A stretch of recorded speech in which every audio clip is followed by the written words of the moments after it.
Welcome to everyone at home. This is the first live coffee morning that we've got for the Oystercatchers Club, obviously from our homes during the coronavirus.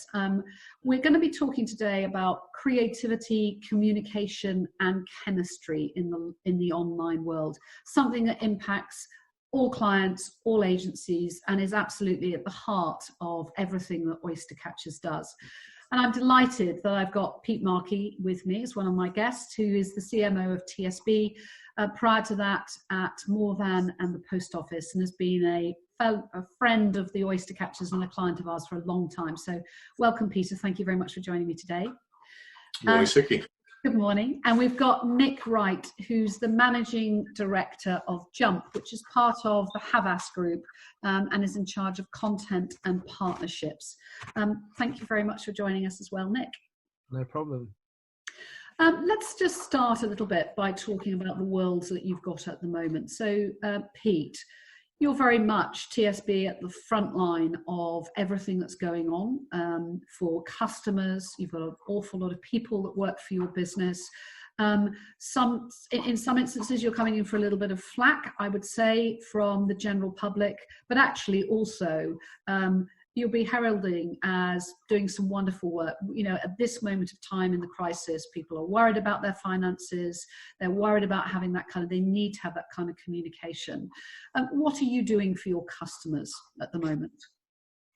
I think it's been a huge focus for the entire business and for myself and the team as soon as we swung into the coronavirus situation that we find ourselves in, about focusing really on helping our customers at the moments they need it. And that includes keeping as many branches open as possible and obviously continuing to support our phone lines as well and strengthening our digital offerings. So as you've indicated, there are a lot of different needs that come through a crisis like this. This is slightly unprecedented, but we swung into action to get right behind our staff or partners, as we call them, on the front line, who are doing everything they can to help customers right now.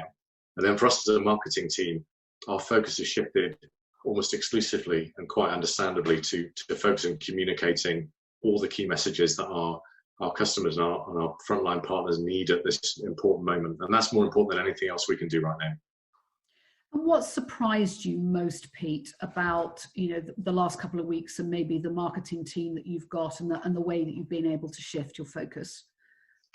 I think probably similar to others, it's the speed of the ability to adapt to change. And we had an environment where we were quite happy doing home working. A number of us did, but certainly not at this scale and not at the pace we've had the last couple of weeks. So what's really impressed me by the team is how quickly people have swung behind a different way of working, a different approach, developing a completely refocused communications plan, and everyone rallying behind that has really, it's been exceptional. Really proud of the team. Thank you. Nick, so you're part of Havas, a big agency group. What's it been like trying to talk to your clients and talk to your people internally as well at the same time? Different, to start with. I think we've fallen into the trap of probably over-communicating in the first instance, and now trying to settle down into a bit more of a pattern. I think, as humans, we like structure. I don't think we ever grow out to that from being children. We like structure. So I think, firstly, to answer it from our team's point of view is, I think there was a lot of over-communicating in the first place. I think people believed that they needed to show that they were working an awful lot. Maybe it was a trust element that we as leaders had to say, it's okay, guys, we trust you're getting on with what you're doing. Let's find the appropriate time to check in. Because I think everybody's inboxes just literally went to maxed out, and I think everybody's diaries completely maxed out with video calls. As we enter into the third week or midway through the third week, it does feel like that's settling. And what we've done is put a lot more structure in place. So we do a communication on a Tuesday, which follows our management meeting, the Havas Group management meeting, which sort of says, things to help you in the week ahead. And that's, a number of things from mindfulness to keeping client communications going, tips and tricks, all of that type thing. And then on Friday, we send another one, which is a bit more fun. So it might be like the best dressed on a video call, or, a video call, the Zoom fail of the week type thing. And we've kept our all hands presentations going, which we used to do in the forum live. We did that in a similar setting to this. as well. So yeah, I mean, it's different. I think there was a period of complete unknown, and I do think now we're settling into it, and that's good. And then in terms of our clients, I mean, everyone's different. Some clients have obviously gone completely quiet because at this moment in time, they're business critical. So, you know, if that's, for example, a pub chain who completely closed all their doors, they've probably got a lot more busy things to be doing than looking at media right now and looking at marketing. And then you've got clients who actually do have a reason to keep the lights on, but they need to change it. And we've been helping them do that and transition and look at different media and different executions and different ideas that we can do. And then you've got clients that actually, this moment in time, they should be more active than ever before. So then we've got those clients who are actually coming to us with lots of active briefs. So the Royal Mail, for example, is one of our clients. So we're looking at how we can help them. But overall, I think to our people or our clients, it goes way beyond business, and it's about being there as people and being there as a partner and being there as a support. Yeah. One of the things, Pete, I'm going to come to you first on this, is that, you know, marketing is fantastic at storytelling. It's got a great kind of creative essence to it. And, you know, with the Pride of Britain and some of the things that you've done at TSB, Pete, you're very much in the heart of the community. How are you telling your story differently or in the same way now during this time? I think Nick touched on something really powerfully a moment ago about the need to listen. And I think that's true as much about the interagency and brand relationships as it is about listening to customers. So we're regularly listening to feedback both from our branches, call centres, and through social media to determine the key topics that really matter to people at the moment, and then adapting what we do to make sure we're facing into and answering the key concerns that people have. And so fraud, for example, has been a big worry people have had. We've sadly seen scams on the rise, people trying to rip customers off during this really difficult time. So we've really swung behind getting a dedicated communications program tackling fraud. And we've got a fraud refund guarantee too. That means if people are scammed, they will get their money back. But it's been really important to find a way to communicate different things, because fraudsters, for example, are really sophisticated in the way they target people through text messages or phone calls or even emails. And so actually, we've produced a dedicated campaign of hints and tips of things to avoid, things to go after. And actually, we've got a great guy called Ashley Hart, who's head of fraud. And obviously, we can't send a camera crew. We can't film them at the minute. So we record him over Zoom. I was going to say, so how did you logistically do this kind of campaign? What happened? Well, the Ashley bit is a good example where we wrote the script remotely with him, trained him on how to use Zoom, filmed it on Zoom, edited it afterwards through our internal Oliver studio, put all the branding, put signage on it, and that was literally out within 48 hours of it being originally filmed. And we're actually going to do a series of those videos, so there'll be more of those coming through on our social channels as well. So it's been, I think, that's been the real, evolution in the communication strategy and the approach, is getting behind things customers care about, and finding just clever, interesting ways to do it. And look, we will put posts out that are pure copy, but we're trying to find ways to make things interesting and engaging still, even in this difficult time. And because one of the things you have got involved is the support for the NHS on a Thursday evening. Is that right? Yeah, so we were really grateful, actually. Channel 4, through 7 Stars, our media agency, approached us about the one-off ad break that they did a week ago, where they got 40 brands to record short clips of their staff clapping, part of the Clap for Carers initiative. And it was a real privilege to be part of that. It was quite challenging at pace for us, like any brand, to pull that together, pull the clip together. But credit to Channel 4, their initiative, they delivered it brilliantly. And actually, because that has been so well received, we're actually going to do that every week. So we started to collect videos of our frontline staff clapping the NHS heroes that we put the first lot out last night at 8 o'clock. We're going to keep doing that through the next few weeks, because again, we found actually these things are easier to make than you think they are. You think, oh golly, how do we get all these videos in? But we use Yammer, so it's been a great way to work with our internal comms team to collect content at scale that's loaded to Yammer. We can then take off Yammer, edit it, and put it out very, very quickly. So we're learning quickly as we go. That's really interesting. Do you know, I'm down in Cornwall, and our house is on the beach. And last week there were there were very few people, because you they basically can't hear anyone anyway here. But last night, loads of people, not loads of people, but a few people went onto the beach with social distancing and actually cheered and clapped then, which was a really nice thing to see, actually. Nick, not only have you been working with your clients, but you've also looked at doing a pitch with clients virtually, haven't you? How's that working? Yeah, so we've done 2 pitches. Well, actually, we've done a multitude of different pitches, because I think for us running a creative department, any ideas, proactive ideas that we've been throwing into clients in this time is a little mini pitch in itself. So we've been pulling loads and loads and loads of ideas together, and looking at how we best present those so the client gets them and understands what we're talking about. But then in terms of more what you would regard as a traditional pitch, the bigger pitches, we've done 2, one of which yesterday, and then we did one a couple of weeks ago.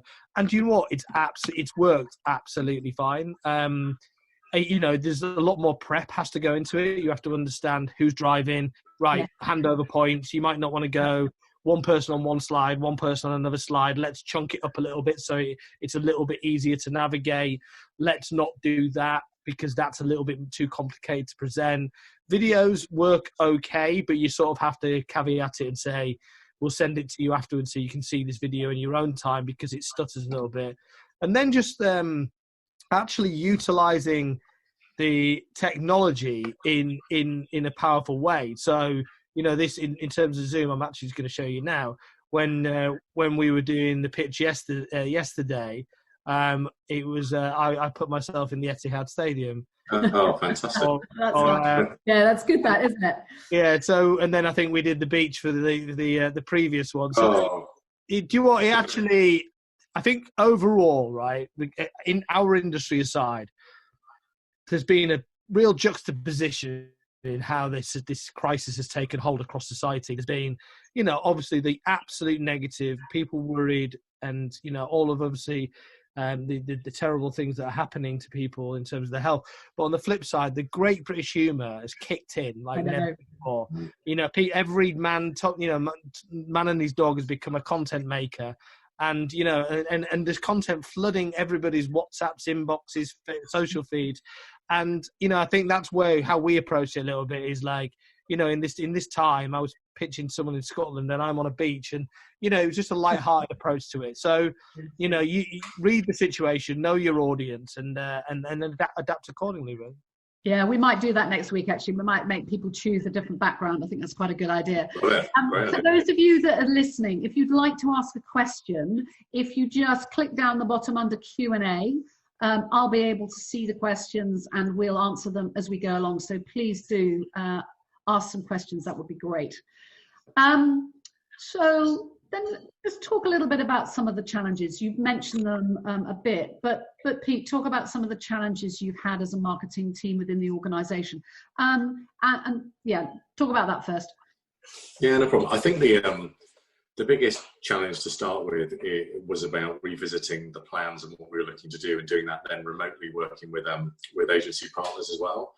Because we had a very clear plan of what we were going to do over the next few months, and suddenly that quite rightly needed to change, and the focus for that needed to change. And to start with, you all run at a problem, don't you, as a team? And what we found is we were sort of tripping over each other a bit, throwing too many emails at each other, all for really good intent. So it took a couple of days to get into a rhythm, redevelop a comms plan.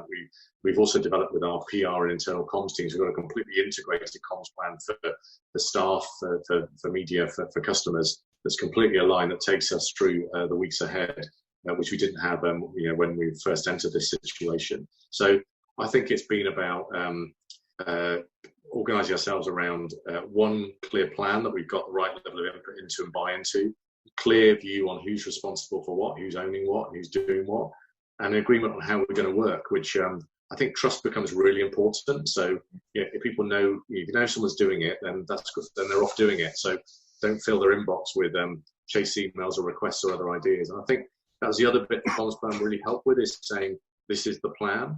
And whilst it's great to have more ideas, and we do add ideas and move things in, it isn't half helpful having a plan that goes, well, that idea is great, but we've already got 4 or 5 things we're doing today already. So that's provided a really good discipline, I think, because there's a danger in moments like this as a marketing team, you lose the discipline. and ideas just flood in, and get done without a lot of thought behind them. Why they're being done or what they're being used for. So the comms plan has really helped us get really disciplined and deliver the right stuff for customers at the right time. Yeah, Nick, would you say the same thing? I mean, discipline for agencies has a slightly different meaning of the word sometimes. But are you finding the same necessity? Yeah, I mean, I think the role of the agency of a brand has changed anyway a lot, over many, many years. I think the role of a media agency, I mean, I'm a bit of a sort of poacher term gamekeeper in terms of I'm a creative in the media group. But I think what has changed over the last few years, agencies on a whole, and particularly media agencies, is I think they've become much more strategic partners for their clients. And, it's more cognizant on us to understand their needs and that comms plan and understand the discipline rather than just be reactive. It's been understanding, proactive, but proactive in a structured way. So we know what we know what your North Star is. We know what, you're trying to communicate. And we can actually come to the table with, more structured suggestions versus just willy-nilly ideas, which I think can just annoy the hell out of any client, really. If you just like, I've got a great idea, and it's like, okay, but why is that? And, okay, yeah, exactly. And I think that need to link. We've got a good question here from Chris Ward, the CEO of Clive here. Has your brand, Pete, or your clients, Nick, taken on a different brand tone to reflect the gravity of the situation? I think it's a good question. What about the tone that you're getting out there at the moment, Pete? It's a great question, I think, from Chris. I think you've got to have a level of, obviously, seriousness and gravity to what you're saying. But I think one of our big things has been about just keeping everything human and real, which is quite an important part of the brand as well.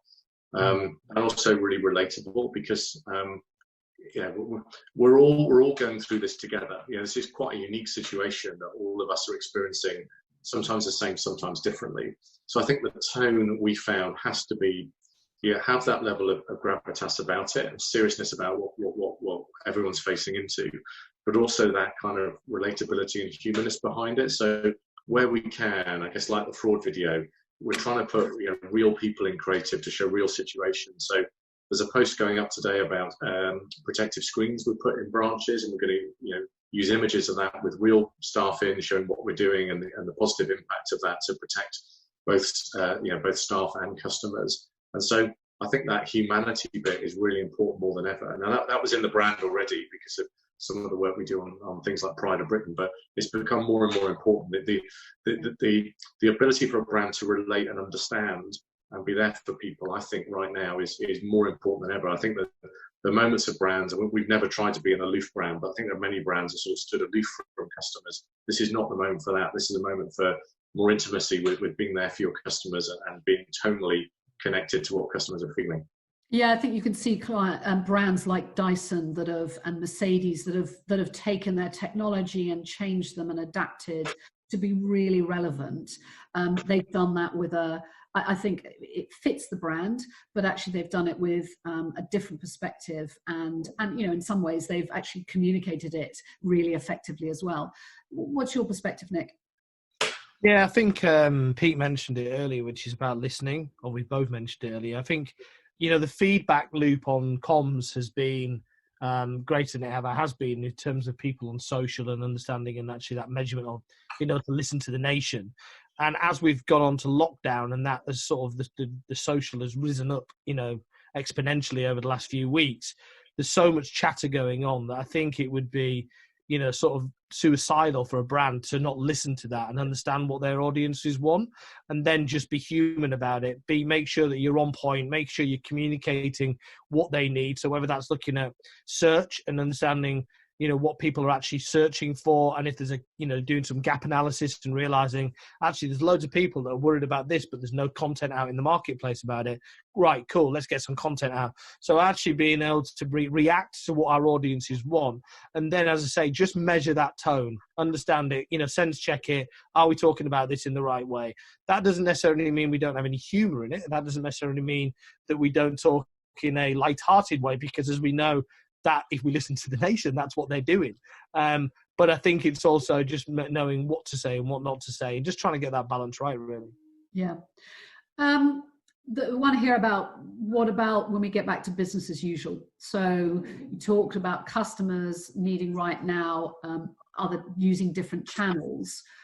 What do you think might happen? I mean, yesterday, Mark Ritson, in our marketing week, we did a big webinar to over 4,000 people actually.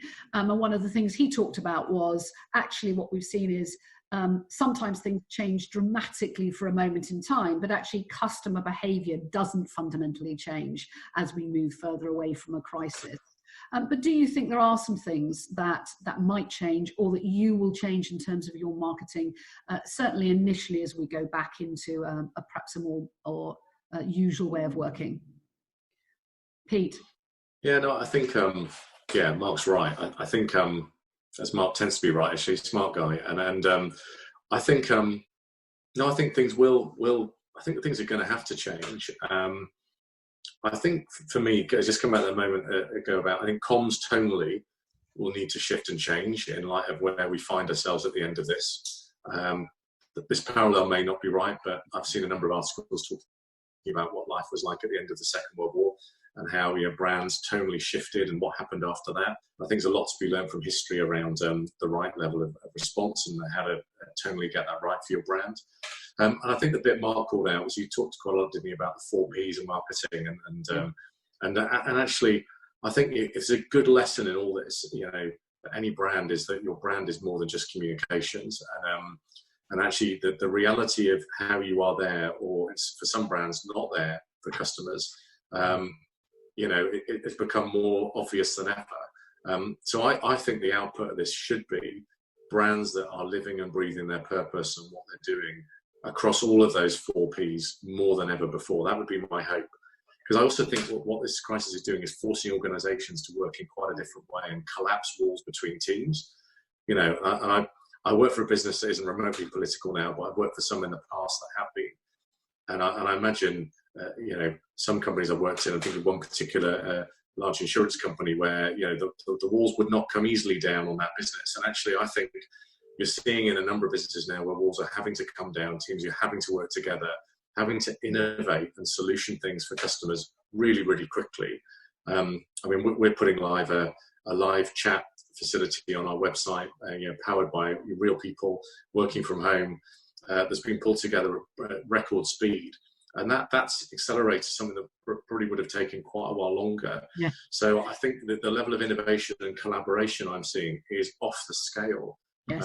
So I think the innovation path for customers. So I think on Mark's point about customers moving more slowly, that might be true. But I think if businesses innovate in a way that breaks down silos, breaks down politics, and gets things done on behalf of the customers, and that continues, that's got to be a good thing, isn't it? If we're making things better for customers and breaking down some of these walls, and living and breathing the brand, that's got to be a good thing. Got to be a good thing. I agree. If some of the innovation I've seen in the last 2 or 3 weeks where people can actually get some stuff done, particularly in large organizations, you just think, please learn from that. Please change again when you go back into the real world, because it's been so helpful for so many people. Nick, what's your perspective on this?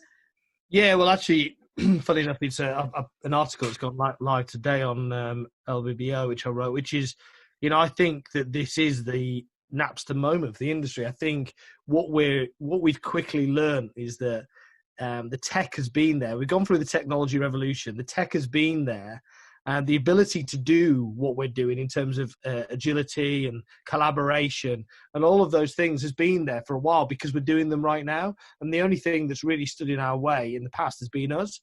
And we've let tradition be a block to innovation time after time. And I think what we're now seeing, I think something coming, this is not to sort of waste a good crisis, as it were, but, what coming out of this is there will be no excuses now. People will know that we can do this and we should do this.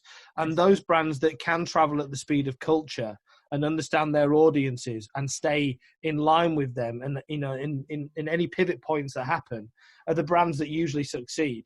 And I think what will come out of this is those brands that did adopt to this change, the brands with purpose, as Pete said, I think brands that have purpose and meaning and adapt to our audiences will be the ones that will come out of this thriving.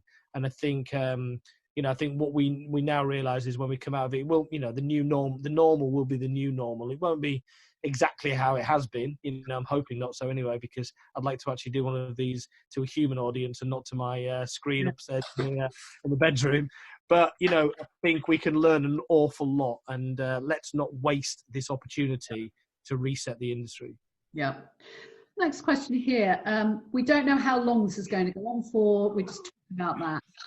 But how do you balance tactical reactive communications with communicating the brand message, especially given how carefully we need to tread at the moment? So Pete, perhaps one for you at the beginning.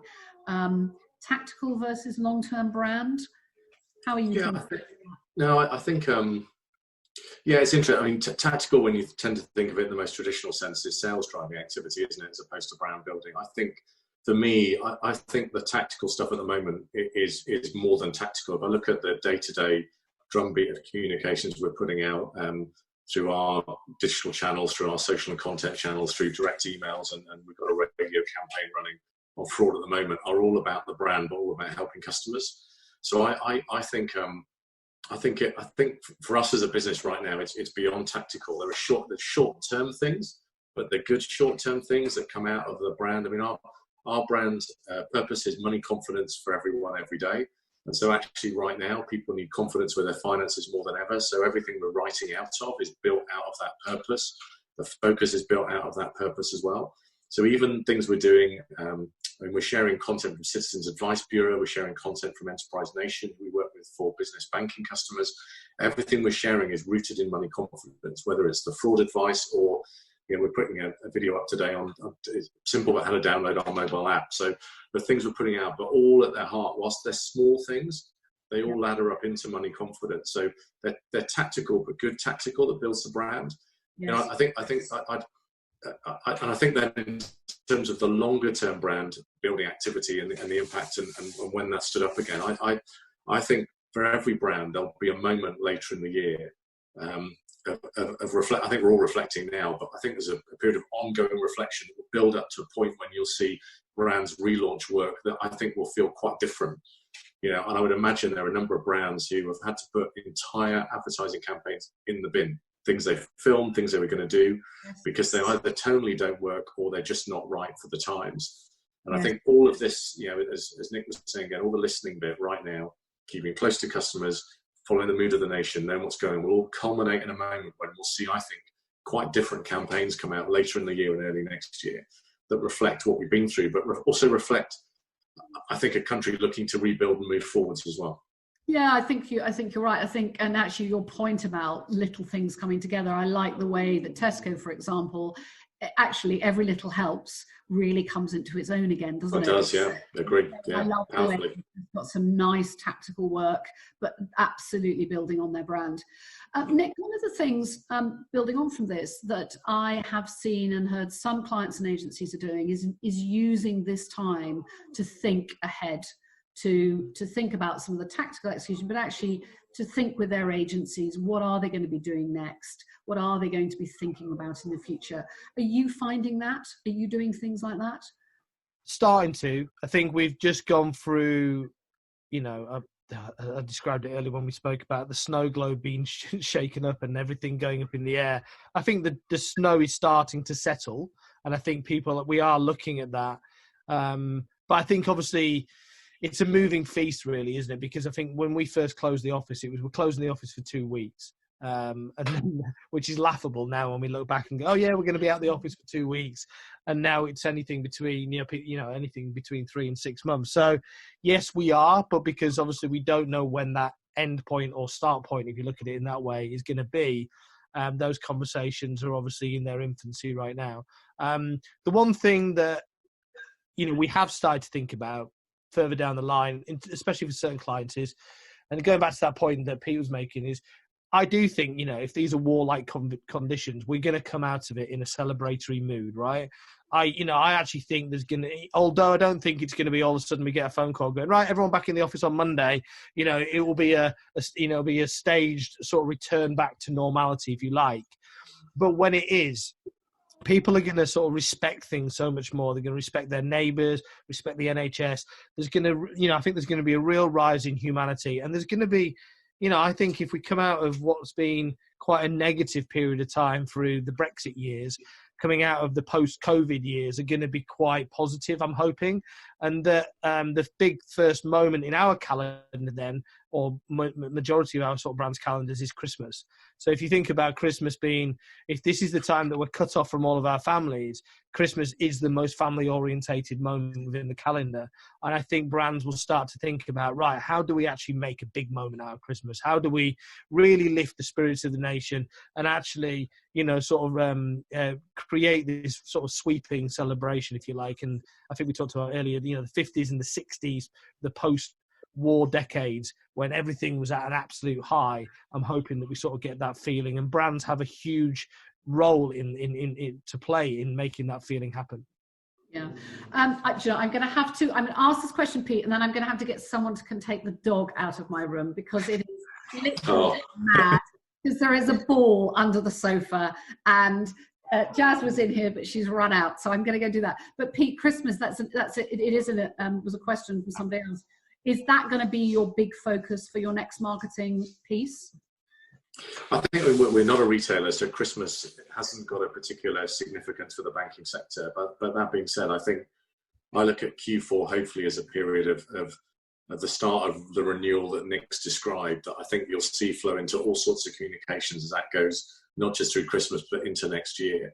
And I'm where Nick is. I remember when I ran marketing at More Than, just after the original, the banking crisis in 2009, taking some creative work that had some gentle humour in to someone quite senior in Royal Sun Alliance, and having quite a solid debate about, hang on, is the country really ready for a campaign with some jokes in, given we've all had financial difficulty? And it's a really good conversation, but actually one that says, there's also a danger that for brands you play into a mood that people would rather escape from. If you look at, even now, the number of box sets we're all watching on Netflix, we're all, outside of the day escaping into other things. And I think that will become even more important in what Nick's described, it is aspiring to and looking towards a life and a way of living that we haven't been able to enjoy or experience for several months, and looking to the future and what that hopefully brings. And all the themes, I totally agree with Nick that I think how many of us aren't doing the deepest of soul searching at the moment, going through what we're going through about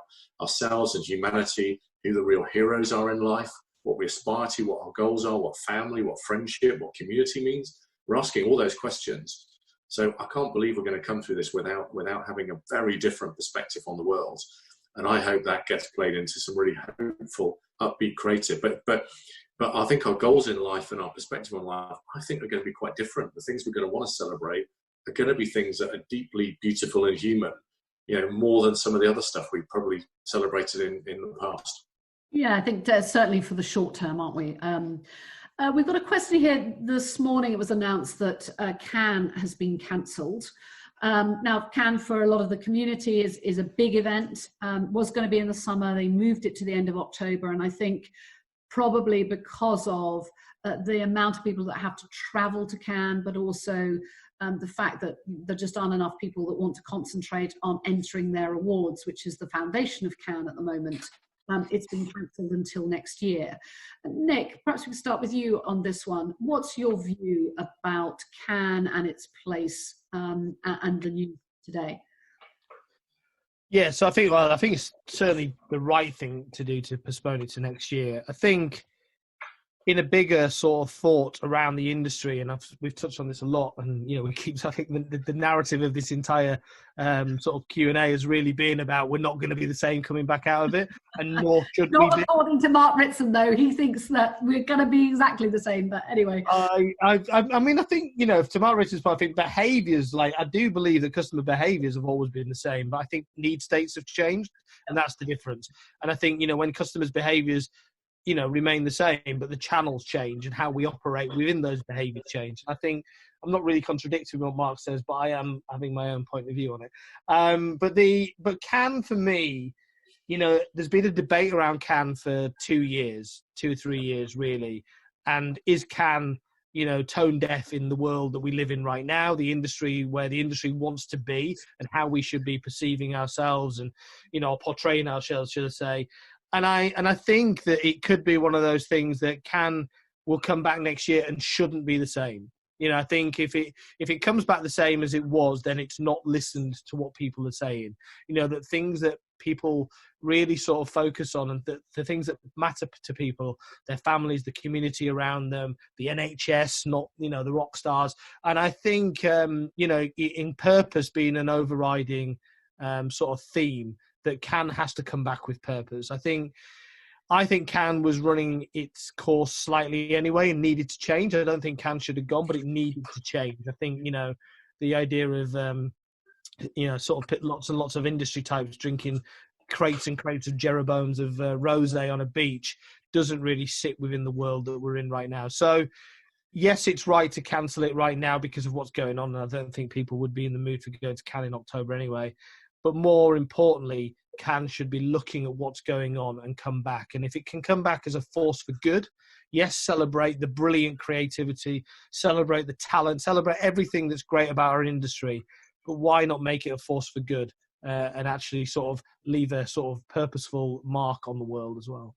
Yeah, Pete, what do you think?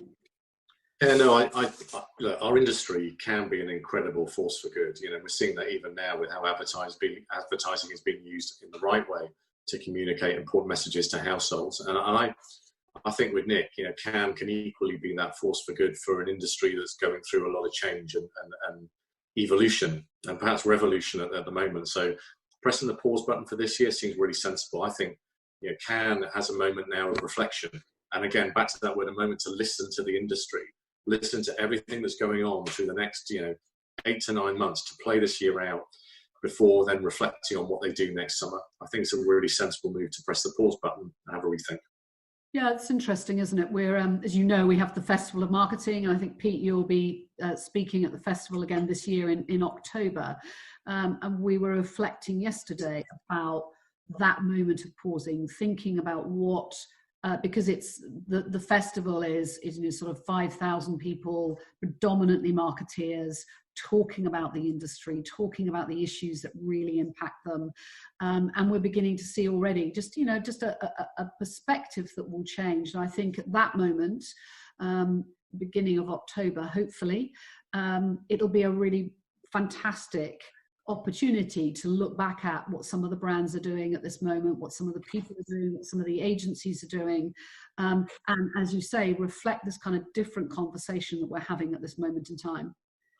Yeah, I agree. I think we're all learning so much at the moment, aren't we? And I think Festival of Marketing is brilliant, and actually a chance to come together and share and learn with each other, I think is really powerful.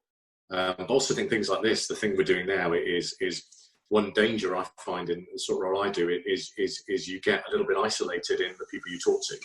So I'm very focused around the agencies we work with and the people in my team and business.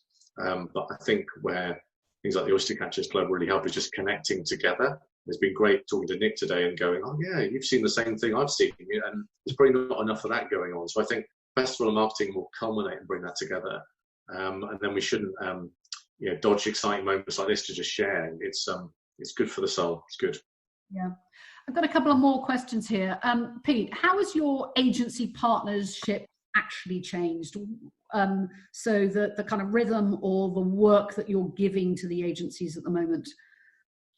Yeah, so I touched this a little bit earlier on so we've developed a new comms plan that takes us through the months ahead based on where we are, and we're living and breathing that at the moment. And we've got our agencies right around the table on that, both in terms of creative tone approach, what we do over the coming months, but also from a media perspective, dealing with both the near term and the long term, and actually things like the Channel 4 piece I talked about earlier on. Yeah, we've had that. We also had an opportunity. We work a lot with Reach, who own the Daily Mirror. We work with them on Pride of Britain. They approached us 2 weeks ago about a supplement they were producing about helping people deal with their finances online and avoid fraud. So they approached us as a natural partner for that. So we were able to do that, create some digital content with them. And so actually, the way we're working is to a set comms plan. We've got a clear rhythm now when we're talking to the agencies, but also actually in the right way. ad hoc opportunities that work are really helpful to hear those. So we're looking very much to our agencies for new forms of innovation and approach. How do we communicate, do things, what are the right media opportunities and channels now open? As Nick's highlighted, that there's more opportunities than ever before to make content in unique and smart ways. And we're very much talking to our agencies about the right way to do that, the right way to engage on that, and actually the right way to produce that, given that we're all working remotely. But it's been good. It's been quite a liberating experience. Yeah. Nick, I've got a question here that talks about other brands that you think are doing some really great marketing and communication at this particular time. Are there any brands that you've seen that you think, actually, that's really good, that's making a difference, it's cool, whatever? Yeah, I mean, I think the ones that have poked through are probably going to be noticeable. I think I'm going to bring one to the table that nobody hasn't seen.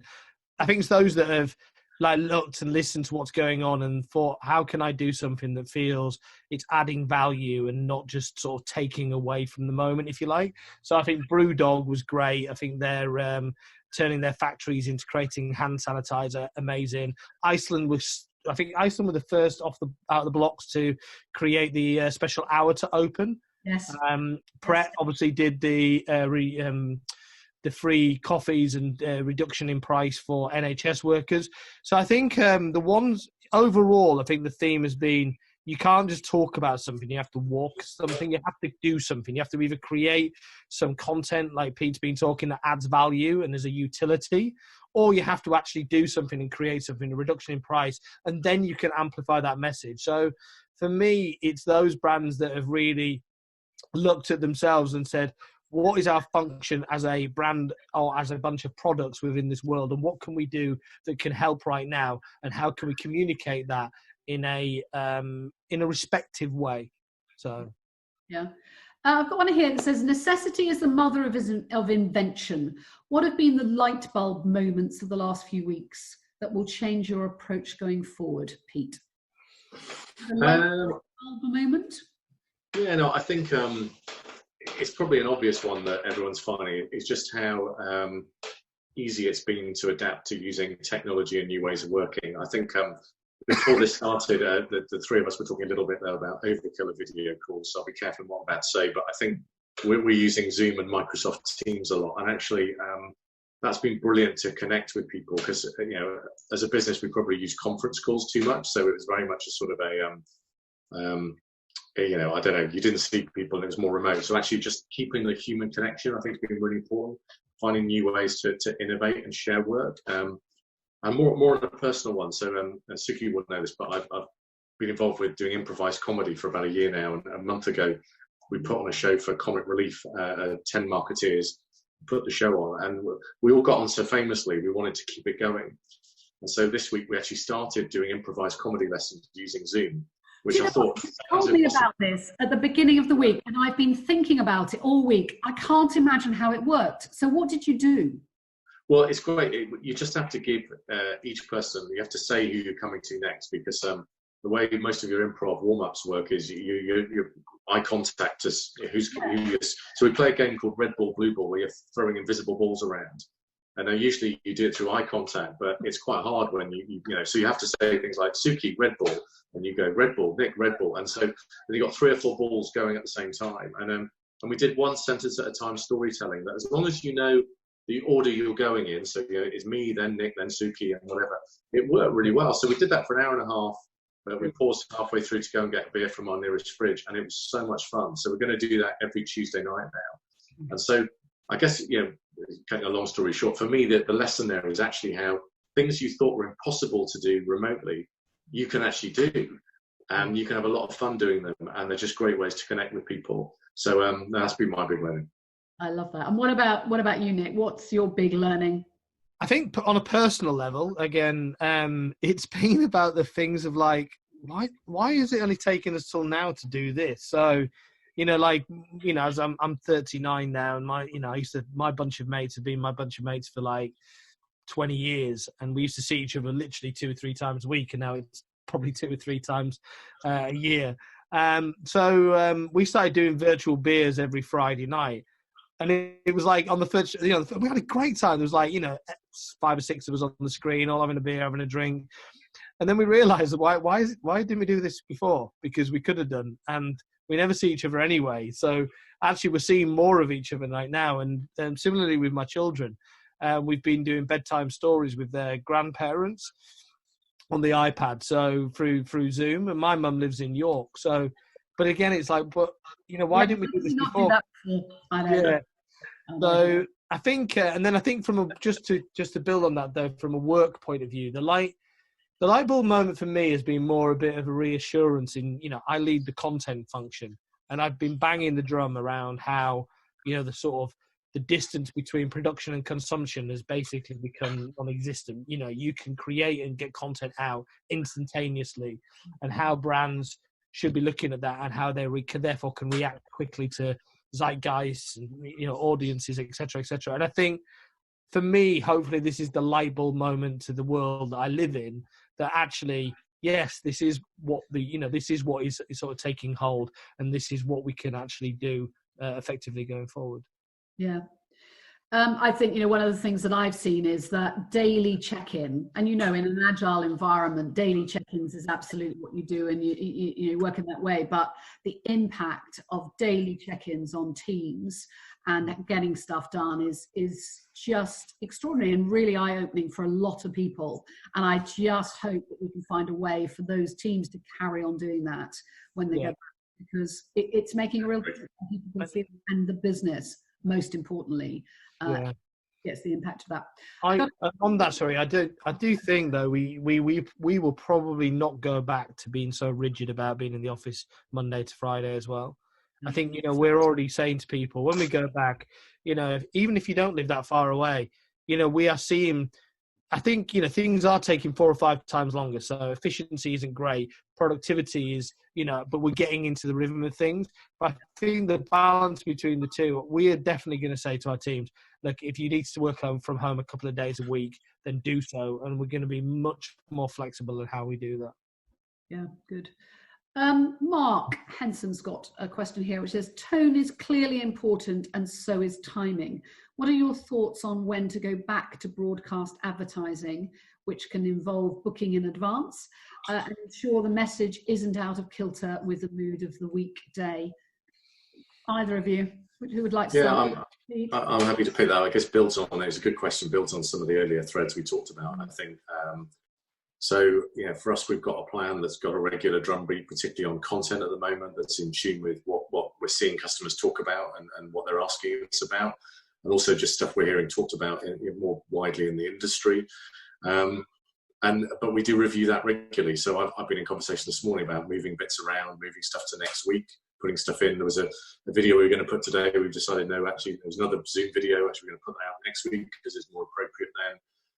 So some of it, I think it's back to the listening. Sorry, it's slightly boring with the unfamiliar thing. It's listening again. And that's also listening within your own business, going, well, there's a right time for customers, also a right time for the business. How will this affect our call center volumes, or how will this align with other messages that we're doing? And that's what I think the bit for us, the alignment's been really brilliant, working with the PR team, internal, having a completely aligned plan. So know exactly what's going out externally when, for media, for customers and for staff. It's a completely aligned plan. And hence we adjust stuff accordingly. We might launch some stuff internally first, then do externally the next day. So the listening bit is really important, both in your organization and outside it too. And Pete, just to further on from that, and we did touch on this earlier, a bit around the backlash that the banks are getting. How are you helping on that backlash? Because I think it will probably get worse before it gets better, potentially. Yeah, I think the bit I can talk about it is what we're doing. And I think the important bit, we've said it all along, haven't we, about this is a moment for brands to really be there and delivering where people need it the most. So we've put a number of measures in place to help people in the most difficult situations at the moment, from overdrafts to mortgage repayment holidays to dedicated help for more vulnerable customers who we've been ringing from our branches on a daily basis since this all began. And so it's a constantly evolving picture of being there at the moment when customers need you the most. And like I mentioned earlier on about the chat facility that's going live on our website, where you can talk to a real person using chat. We're going to have a significant number of people at home who are now working from home, who are going to be able to use that facility to help customers through an authenticated chat. And those things actually, I think are just really good measures of trying to evolve the service offering to be where people need us the most, but ensuring we're still there to help. For us as a brand, the most important thing is to be visible, to deliver real action, make a real difference, keep our service there, and communicate and be clear with customers about how we can help the most. And that's where the regular drumbeat comes into play. Yeah. Nick, I've got a couple of questions for you here from people, kind of the logistics and the specifics, really. Have your creative teams found developing campaigns more challenging or liberating? And you talked a little bit about digital pitches. How do you physically present, well, not physically, but what's the challenge of presenting work and big ideas on a small screen? So to answer the first question, I think the teams have thrived to a certain degree, but I do think fatigue will kick in soon. Yeah. So I do think that what we are doing, though, is learning a lot from this new world. And I think when we come back out of it, it'll be like, what do we take from both the old and the new to combine a much more effective hybrid? So my teams have been like, diving into, I don't know, anyone who works in I'm a creative director by trade. Anyone who has been in that world, that the briefs you love are the most challenging.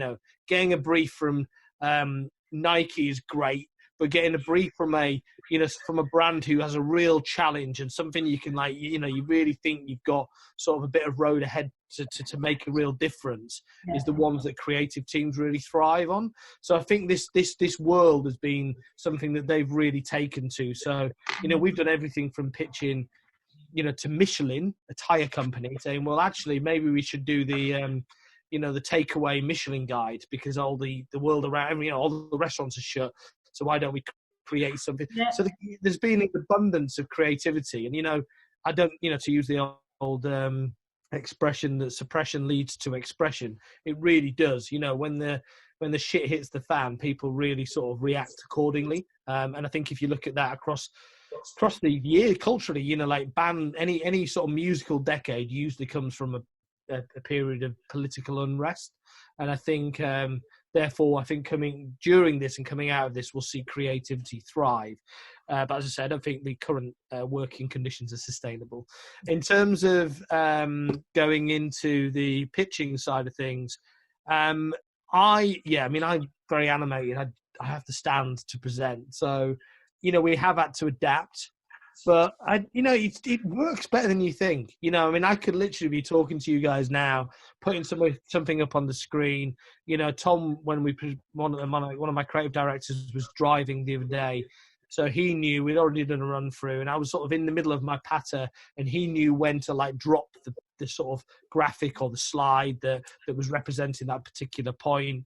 It isn't face to face. It's not where you can get up on your feet and sort of really engage somebody in a room, but it's not that bad. It really isn't. And you know what, as we move to much more global work, we have global clients, and I'm going to definitely sort of take a lot of these learnings we're doing at a local level into how we pitch at a global level going forward. Yeah, I found just with the agency presentations, the team at Oystercatchers have said is that actually agencies are really practicing, which is something that we really urge agencies to often do, and they don't quite have time. Whereas actually clients are saying, do you know what, this is brilliant because they really have tried, they really know what they're doing, they're using the technology in the best way. So, of course it's about getting used to it, but if some of those kind of skills carry on, that would be great. I think we've got time for probably one quick last question, which I think is a good one. I'm not sure who it's from, but what is keeping you sane whilst you're being at home? What's your top tip for sanity, Peter? So mine is having a routine. And so what I've done with my diary, and the diary is, as we're all finding really busy at the moment, is deliberately carving out time specifically for lunch, and then also using that time to go for a walk with the family, and then being clear when the day ends. There may be stuff I need to do afterwards, but then at times just sit down, have a meal with the family. They sound really simple things, but it just helps me keep going, right, so I know when lunch is, I know when I can have the one walk a day, I know when I can connect with other people in the house as well. And the final tip is slightly left field, but is we've rediscovered a love of board games, which is incredible because never thought we would do. We got out, you just about call it a board game, Kaplunk, Frustration, even Twister, Scrabble. They've all come out, Cluedo. And actually what's funny is usually it's the parents bringing them out, the kids groaning. It's been the opposite way around. The kids have been going, we used to play this years ago, let's get it out. So it's been a lot of fun actually doing stuff that has been oddly nostalgic but fun that the kids have wanted to do. So that's been great. Yeah. What about you, Nick? Yeah, I mean, routine, definitely. I think the first day or two, I was like, made the mistake of not really getting dressed properly. And now it's like, no, absolutely do, make an effort. But the one thing we've been doing our house up for a couple of years, and I've made myself a promise that we're going to come out of this, in a much better state than we came into this. So, just today I've had loads of turf delivered, and we're doing the garden because we need a garden because the kids need somewhere to run around. But I think it's use the time effectively. I've gone back to baking, which I used to do because can't get fresh bread at the moment. I do think we are in this, when you see those old Pathé films of when war was announced and everybody was in their gardens, getting their allotments going, doing, everyone seems to be gardening at the moment and getting painting fences and getting back to doing things around the house.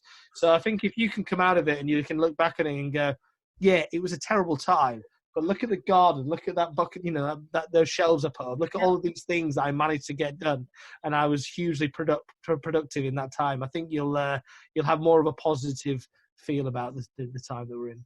Yeah, and I think there's something psychological, isn't there, about nurturing, growing at times when things are really difficult and bleak for many. You feel like you can influence something starting, and also kind of going back to childhood of capturing some of those lovely memories of doing board games and things.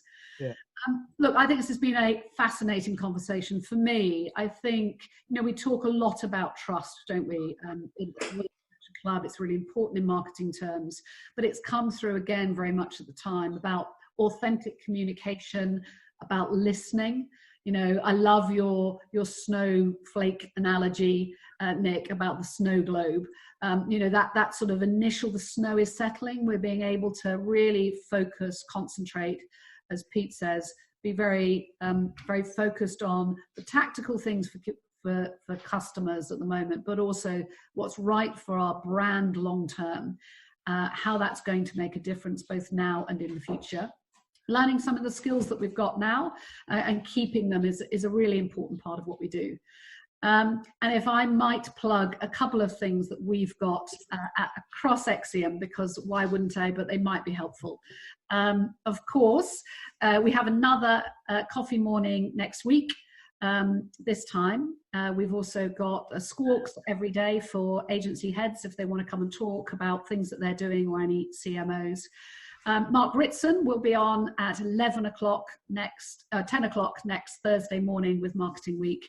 And we've had lots of people very interested in the mini MBA. So if anyone is interested in using their time for themselves or for their teams, we have a brilliant MBA that is headed up by Mark Ritson. It starts in April. It's a fantastic opportunity to enable lots of people to learn while they're at home.